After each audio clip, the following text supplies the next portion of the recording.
Hello guys, welcome back to the nest. I hope you're all keeping well. In case you're wondering why I've got, you're right there Shishi? In case you're wondering why I've got Shishi up here, it's because it's very warm today. Shishi doesn't really like the heat, so she just comes upstairs and sits in one of our rooms. So she does. I just make sure I've got the curtains closed and the window open, but I need to have the windows open right now. That's okay with you? Because I'm making a video, and yes, this is the last movie reaction from 1974, and it is the one and only film The Godfather Part 2.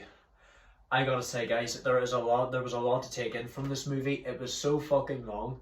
It's about 3 hours long, and because of that they actually had to split the movie into 2 discs, so they did. Like at the end of the first one they had to say insert disc 1, but I managed to spend 3 hours the whole night watching it non-stop. Because that's what I'd like to do with movies. Like, I don't want to just watch it the rest of it the next day. I have to do the whole thing in one night.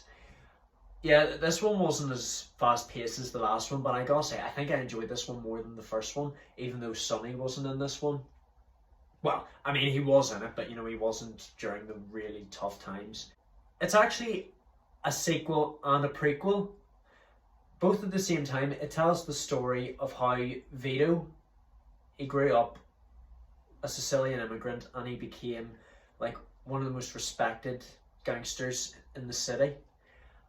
And the other story, the sequel, it tells how Michael, after becoming head of the family, he tries to protect the family after an attempt on his life.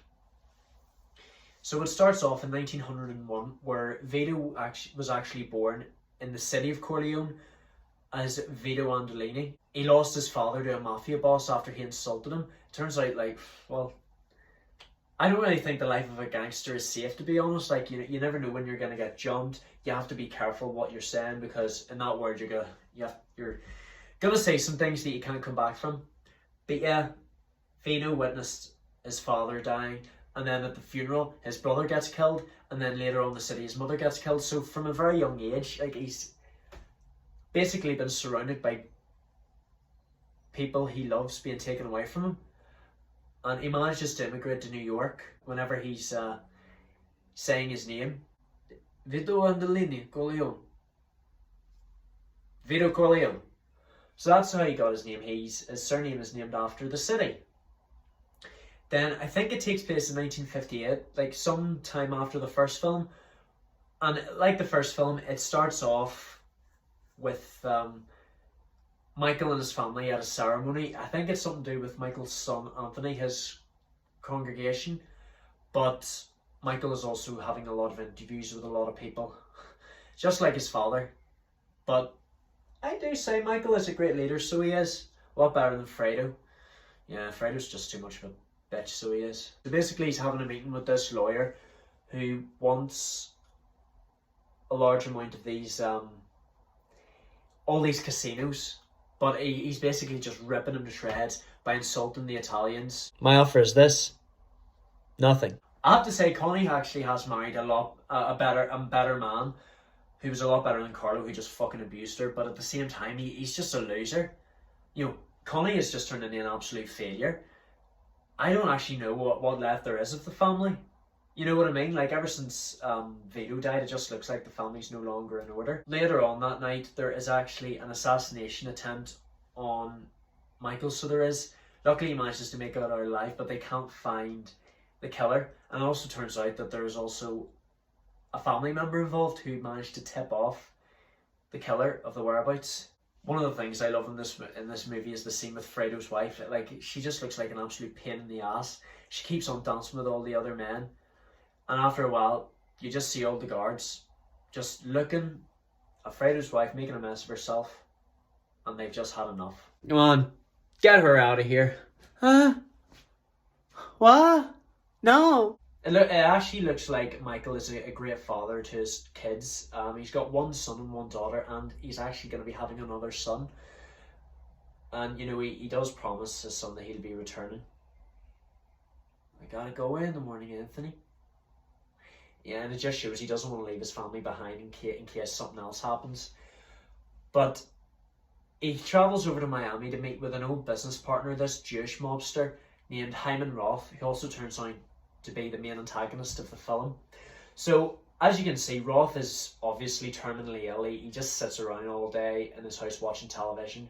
It looks like his years of being a gangster has taken its toll. Like, he's terminally ill. He hasn't really got long left to live.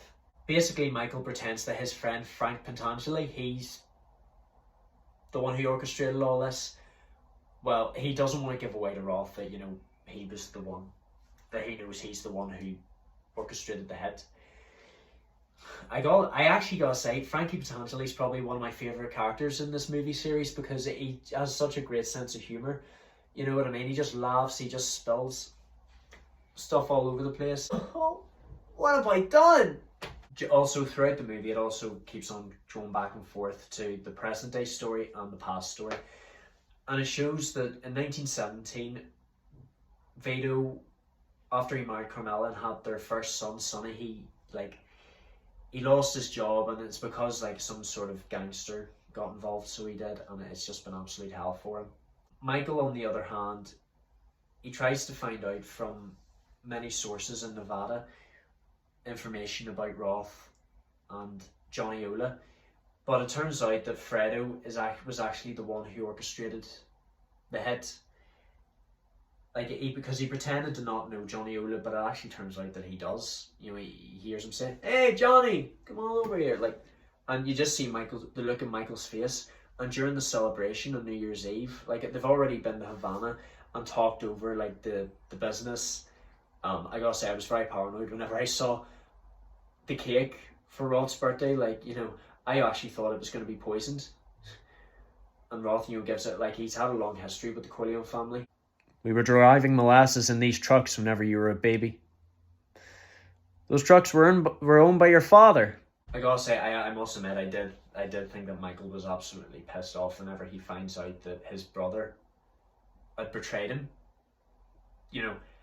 I don't think Fredo knew it was going to be a hit, and later on, Michael shows that he still wants his brother in his life whenever the soldiers take over, and unfortunately, even though Johnny Ola manages to get strangled to death by a coat hanger, unfortunately, Roth, his assassination does not go too well. The soldiers take over the building.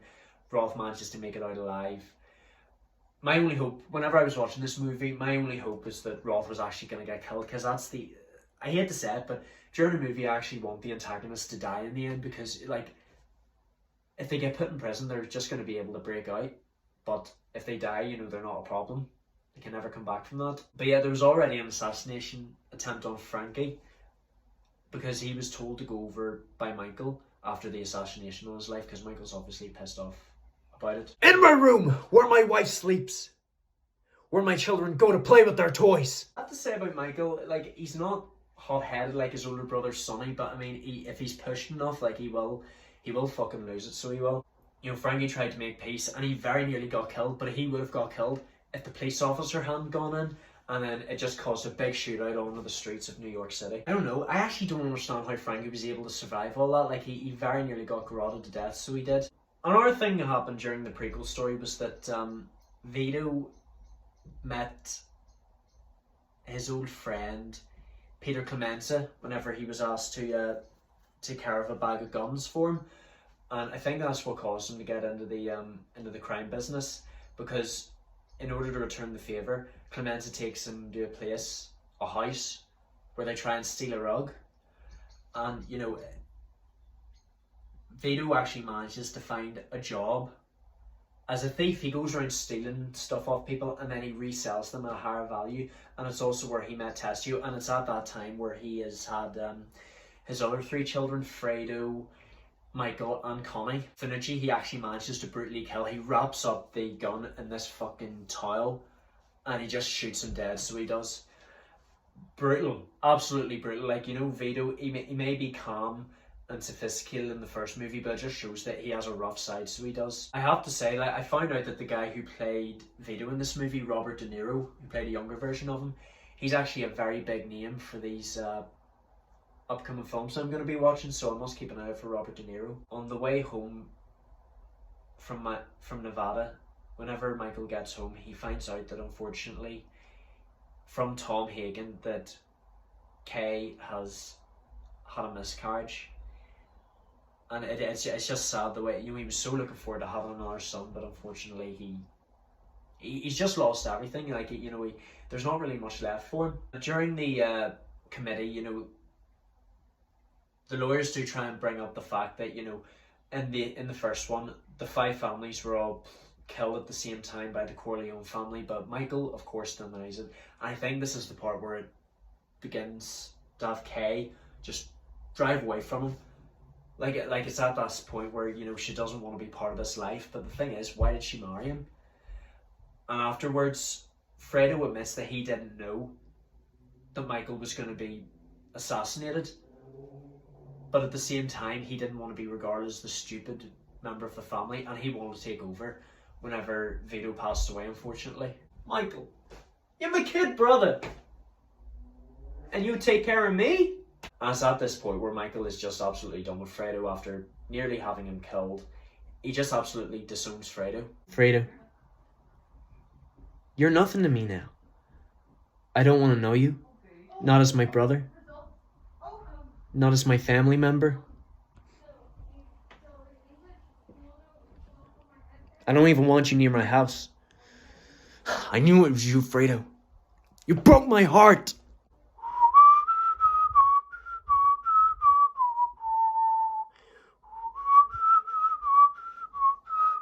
And he even tells Alinari that he doesn't want anything to happen to Fredo.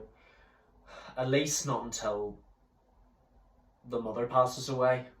One more flashback that takes place in Corleone, whenever Vito took his kids to visit his hometown. This is also the part where Vito avenges his whole family. He finds the man responsible for his father's death, and this is just the part where he just lays it out on him. The fucking violence, the brutality. He has a knife in his pocket. He goes up to the mobster. My name is Vito Corleone.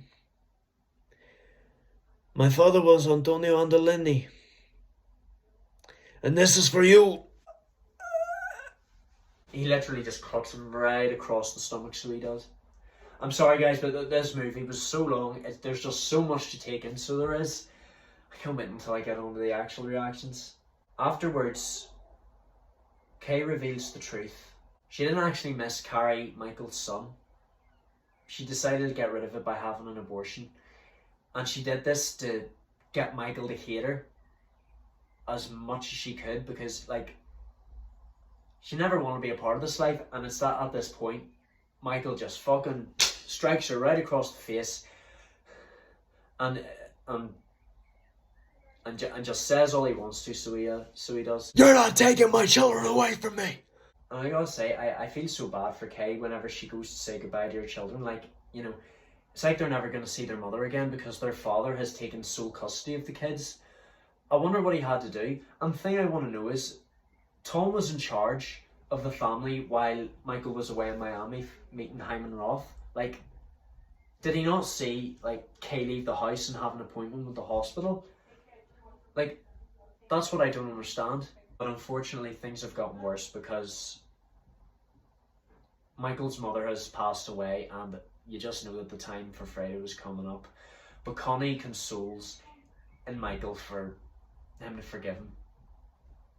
And it seems like he does. Like, he goes up and gives his brother a hug, but he gives Al a nod. And you do know that's the end of the road for Fredo. After the funeral, Michael decides it's time to kill all his enemies, and it's just the first film all over again. If there's one thing this history has taught me, it's that you can kill anyone. Roth is the biggest target of all, I think. Like, you know, he knows that Roth already has 6 months to live, but he just wants to get it over with, because he deserves. I actually think Roth deserves it. But yeah, it's the first film all over again where all the enemies are killed at the very end. Like Barzini, he got what he deserved. Roth gets what he deserves in this. It's in the airport where one of Michael's henchmen actually just goes right on up to just like that. Fredo also gets taken out onto the boat in the family compound, and he gets shot as well. I guess Fredo in a way kind of does deserve it, but you know, it was still Michael's brother. He's paid for his mistakes, and also potentially has killed himself by slitting his wrists while inside the bath, so he missed out on a great game of checkers, so he did. And in the end, there's one more flashback, which shows the whole family together for Vito's birthday. As soon as Michael reveals that he has dropped out of college to go into the Marines, that just absolutely pisses Sonny off. And Tom is shocked, but the only one who actually does support his decision is Fredo. So it looks like Fredo always did care for his brother, but he didn't know there was going to be an assassination attempt. What? You drop out of college to become stupid? The whole family goes out to see Vito arrive at the door. And in the end, Michael is just left sitting in the family compound, looking over the lake, wondering if he's made the right decisions. Kind of a sad ending, because the family's just falling apart. That's both Sonny and Fredo dead. Vito's dead. Carmela's dead. The only person in his family left who Michael has is Connie, but she's an absolute fucking failure as well. Well, he still has his 2 kids. I do know there's one more movie in the trilogy, but that'll have to wait for quite a long time actually, guys.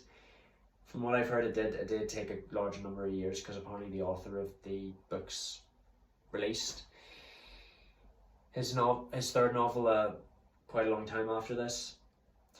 But yeah, that's the end of my reaction to The Godfather Part 2.